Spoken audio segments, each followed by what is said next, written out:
Mathrubhumi channel ചർച്ച. മുഖ്യമന്ത്രിയുടെ രാജിയാണ് ആവശ്യം. മകൾ സേവനം ചെയ്യാതെ അക്കൗണ്ടിലൂടെ പണം വാങ്ങിയത്രേ. മനോരമ സൃഷ്ടിച്ച കഥ മാതൃഭൂമി ചർച്ച ചെയ്യുന്നു. പക്ഷേ ആ ചർച്ച കണ്ടാൽ ചർച്ചയിൽ സംഘി ഏത് കോൺഗ്രസ് ഏതെന്ന് തിരിച്ചറിയാൻ പറ്റുന്നില്ല. കാര്യം ജിൻഡോ എന്ന കോൺഗ്രസ്സുകാരൻ കൃസംഗിയാണ് എന്ന് കൃത്യമായി ബോധ്യപ്പെടുകയാണ്. സംഘികൾ ഉണ്ടാക്കുന്ന കഥ എത്ര വിദഗ്ധമായിട്ടാണ് ഒരു കൃസംഗിക്കാരൻ അവതരിപ്പിക്കുന്നു എന്ന് ആ ചാനൽ ചർച്ച കണ്ടാൽ ബോധ്യപ്പെടും. അങ്ങനെയാണ് ഇടതുപക്ഷ പ്രതിനിധിയായിട്ടുള്ള അഡ്വക്കേറ്റ് KS അരുൺകുമാർ ആ ചർച്ചയിൽ ഒരേപോലെ സംഘിയെയും കൃസംഗിയെയും നേരിട്ട് അടിച്ചിരുത്തുന്ന ദൃശ്യം കാണേണ്ടതാണ്.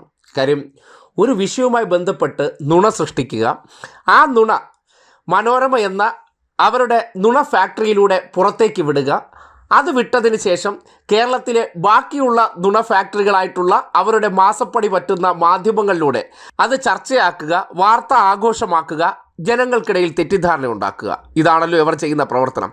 ഇതിനെയാണ് അരുൺകുമാർ ഓരോ ചോദ്യത്തിനും സംഘിയെയും കൃസംഘിയെയും ഒരുപോലെ നേരിട്ടത്. എന്നിട്ട് വായടപ്പിക്കുന്ന മറുപടികൾ, പച്ചക്കള്ളങ്ങളെ തെളിവടക്കം പൊളിച്ച സന്ദർഭം. അപ്പോൾ ഒരു തരത്തിലും ഗവൺമെന്റിൽ നിന്നോ മുഖ്യമന്ത്രിയിൽ നിന്നോ മുഖ്യമന്ത്രിയുടെ ഓഫീസിൽ നിന്നോ ഒരു തരത്തിലും ഒരു അഡ്വാൻറ്റേജും ഒരു ബെനിഫിറ്റും